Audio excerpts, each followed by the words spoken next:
My cheating wife. Forgot to delete the sent email. I never meant to find it. I wasn't snooping. It was late. 11:47 p.m. on a quiet Sunday night. My wife, Emily, was already upstairs in bed.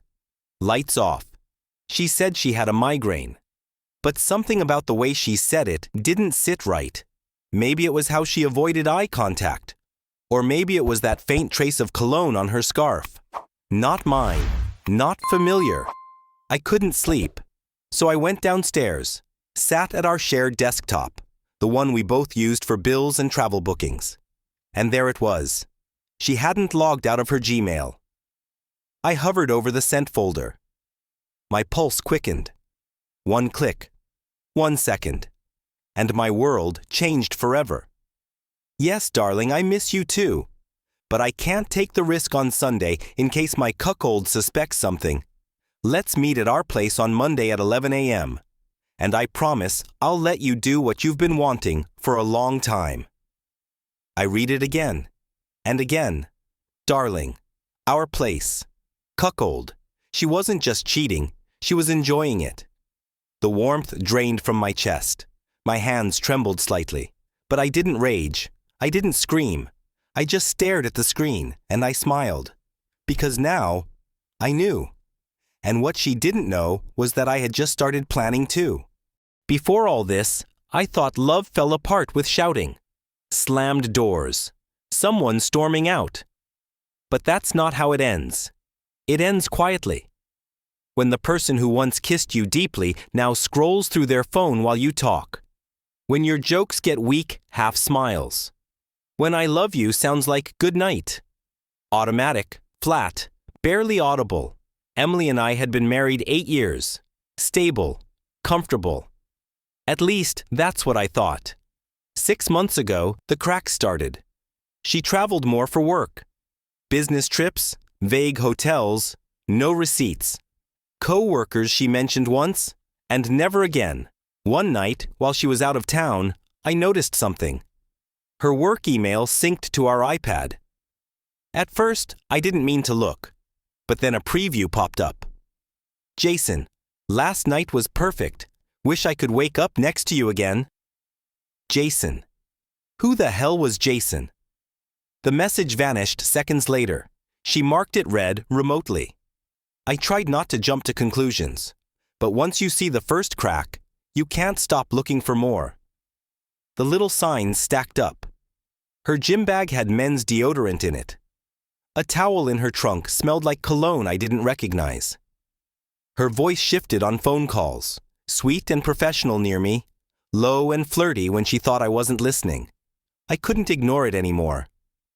I bought a small USB keystroke logger, plugged it into her laptop while she was in the shower. Part of me hoped I'd find nothing, but deep down, I already knew. 2 weeks of digging. Every email to Jason. Calendar entries disguised as client lunches, really hotel bookings. Venmo transfers to burner accounts. And then I found it. The worst part. Buried deep in her folders. Work greater than expenses, greater than Q2, greater than vendors, greater than approvals.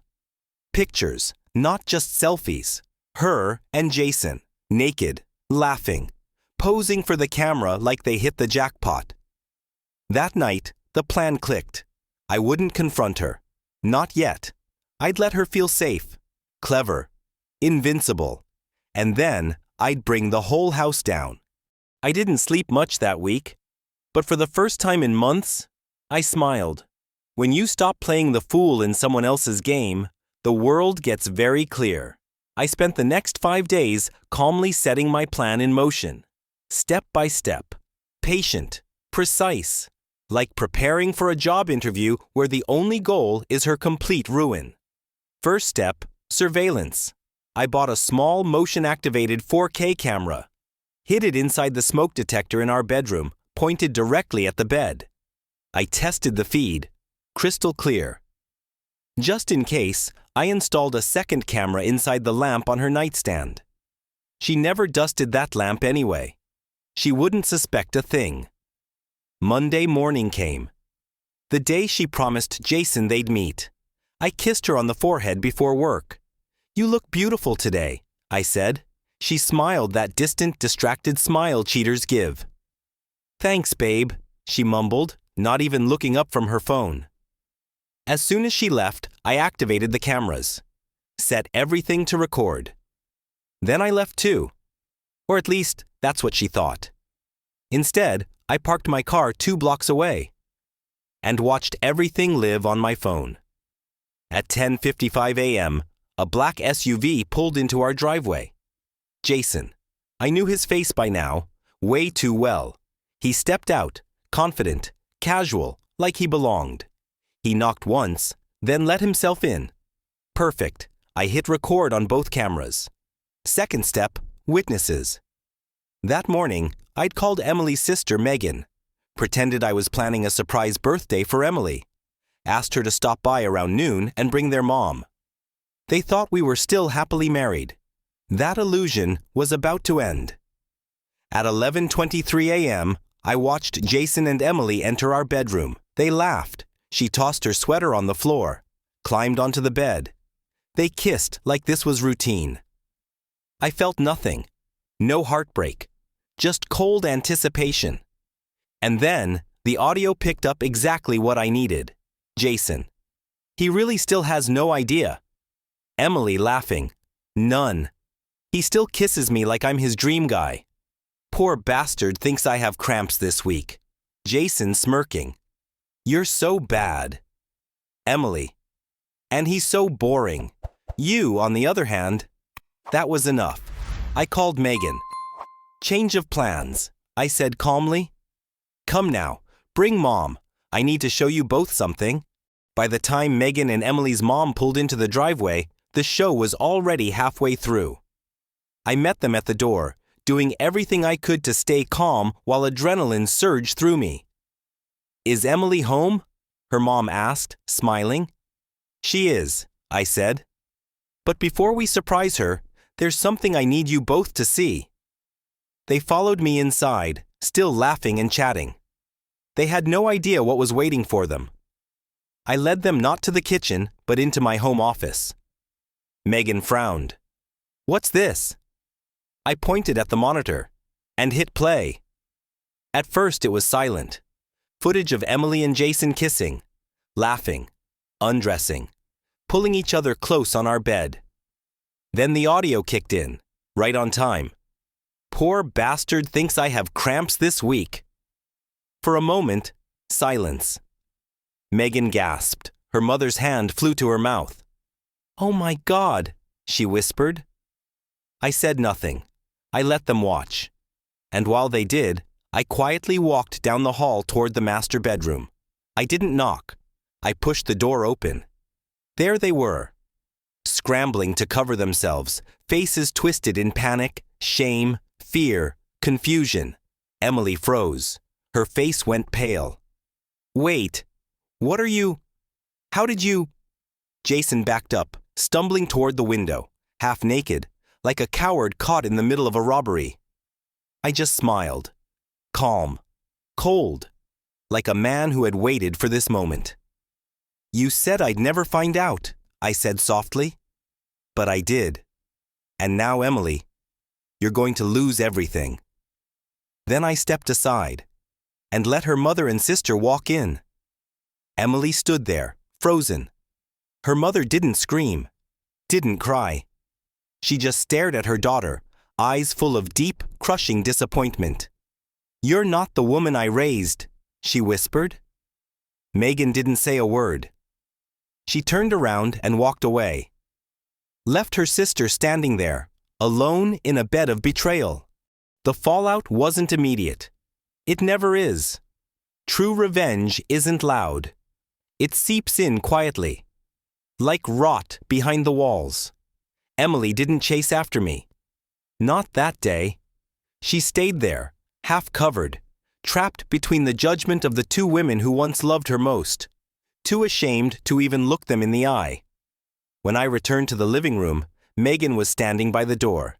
She looked at me softly. I'm sorry, she said. You didn't do anything, I answered. No. But I never imagined she was capable of this. I nodded. I did. Eventually. Megan left. I closed the door behind her. That night, I slept peacefully. Alone. In the hotel room I had booked weeks ago, just for this moment. The divorce papers? Already prepared. All that was left, delivery.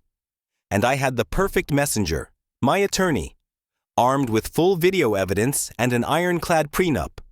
A prenup that voided any spousal support in case of adultery. The cameras, fully legal, installed in shared spaces, inside our own home. Within 48 hours, she was served. Her response? A dozen missed calls. Text after text. We need to talk. Please, let's fix this. Don't do this. I made a mistake. You're ruining my life, you vindictive piece of... Blocked. Jason? He disappeared. And I never had to lift a finger. Turns out, affairs with married women don't go well when you have a public-facing job. Within a week, Jason was fired. Within 2 weeks, his fiancée found out. And she did her part beautifully. She exposed everything online. Screenshots, videos, messages, including my footage. The internet handled the rest. Jason lost his job, his engagement, and from what I heard, his apartment too.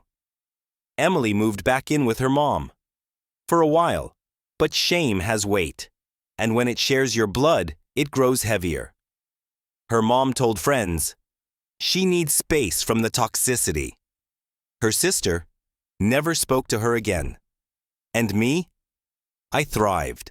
I relocated to a new city, focused on myself, found peace in silence, the kind of silence you don't have to negotiate for, the kind you don't have to beg for through forgiveness. I rebuilt, not out of bitterness, not because I forgave her, because she didn't deserve the energy of my hate anymore. People ask me all the time, don't you wish you'd just walked away? The truth, I did.